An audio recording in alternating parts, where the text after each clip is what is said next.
ഹിറ്റ്മാൻ്റെ fans ഉണ്ടോ? എങ്കിൽ കാണാം ഹിറ്റ്മാൻ്റെ വിളയാട്ടം. IPL രണ്ടാം മത്സരത്തിൽ മുൻ ചാമ്പ്യന്മാരായ മുംബൈ ഇന്ത്യൻസും കൊൽക്കത്ത നൈറ്റ് റൈഡേഴ്സും തമ്മിൽ കൊൽക്കത്ത ഈഡൻ ഗാർഡൻസിൽ ഞായറാഴ്ച ഏറ്റുമുട്ടും. ഹർദിക് പാണ്ഡ്യ നയിക്കുന്ന മുംബൈ ഇന്ത്യൻസിൽ പേരുകേട്ട താരങ്ങളാണ് എല്ലാവരും. ബാറ്റിങ്ങും ബൗളിങ്ങും ഒരുപോലെ കരുത്തരായ ടീമാണ് മുംബൈ ഇന്ത്യൻസ്.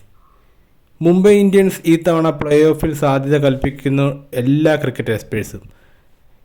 നിങ്ങൾക്ക് മുംബൈ ഇന്ത്യൻസ് പ്ലേ ഓഫിൽ കയറുമെന്ന് തോന്നുന്നുണ്ടോ? അതോ ഗ്രൂപ്പ് സ്റ്റേജിൽ തന്നെ പുറത്താകുമോ?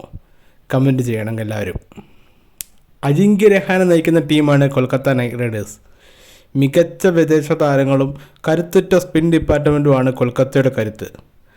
റിങ്കു സിംഗ് എന്ന മികച്ച ഫീൽഡർ, തീയുണ്ട ബൗളർ നമ്മുടെ ഉമ്രാൻ മാലിക്, സ്പിൻ മാന്ത്രികനായ വരുൺ ചക്രവർത്തി തുടങ്ങിയ ഒരു പറ്റം മികച്ച താരങ്ങൾ തന്നെയുണ്ട് കൊൽക്കത്ത നൈറ്റ് റൈഡേഴ്സിനും. രണ്ട് ടീമും തമ്മിൽ നോക്കുമ്പോൾ രണ്ട് ടീമിലും വളരെ മികച്ച പ്ലെയേഴ്സ് അടങ്ങുന്നതാണ്. നമുക്ക് ആ ഒരു പ്ലേയിങ് 11 കൂടെ നോക്കാം. ആദ്യം മുംബൈ ഇന്ത്യൻസ്.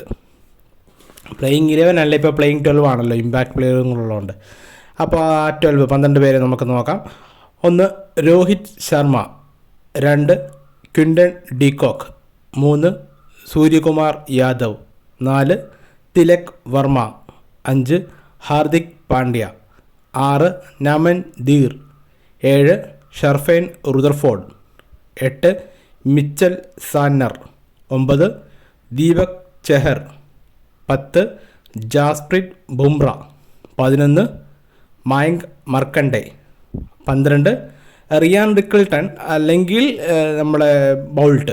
ഇനി KKRൻ്റെ ആ 12 വന്നു കഴിഞ്ഞാൽ ന്യൂസിലൻഡിലെ ഓപ്പണർമാരായ ടിം സിഫേർട്ടും ഫിൻ അലനും തന്നെ KKRന് വേണ്ടിയും ഓപ്പൺ ചെയ്യും. 1 ഡൗണായിട്ട് Ajinkya Rahane, number 4 Angkrish Raghuvanshi, 5th Cameron Green Australian താരം, പിന്നെ റിങ്കു സിംഗ്, രമൺദീപ് സിംഗ്, സുനിൽ നാരായൺ വെസ്റ്റ് ഇൻഡീസ് താരം, വൈഭവ് അറോറ, ഉമ്രാൻ മാലിക്, വരുൺ ചക്രവർത്തി, കാർത്തിക് ത്യാഗി അല്ലെങ്കിൽ രാഹുൽ ത്രിപാഠി. ഇതിൽ ഒരാളായിരിക്കും ഇമ്പാക്ട് പ്ലെയറായിട്ട് കളിക്കുന്നത്. ഇതാണ് രണ്ട് ടീമും തമ്മിലുള്ള ആ ഒരു പ്ലേയിങ് 11 കമ്പാരിസൺ വന്നേക്കുന്നത്. നിങ്ങൾക്ക് ഏത് ടീം വിജയിക്കുമെന്നാണ് തോന്നുന്നത്? മികച്ച രണ്ട് ടീമുകളല്ലേ രണ്ടും. അപ്പോൾ നിങ്ങളുടെ അഭിപ്രായം കമൻറ്റ് ചെയ്യുക. വീഡിയോ ഇഷ്ടമെങ്കിൽ ലൈക്ക് ചെയ്യുക. Thank you for watching.